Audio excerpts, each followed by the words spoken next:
A plate of hot steaming momo and cup of a tea with cardamom and ginger is what one expects during rainfalls. You guys can already feel and expect you all to be drooling with the thoughts. But I am no food vlogger, so spare me. But monsoon has its own importance for everyone. To some, it's about healing.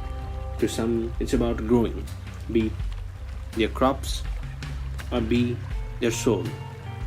Well, whatever be the reason, for months there's no rain, there's no water, and all of a sudden there's too much. Well, that's the beauty of monsoon. Everybody has a fair chance of enjoying it.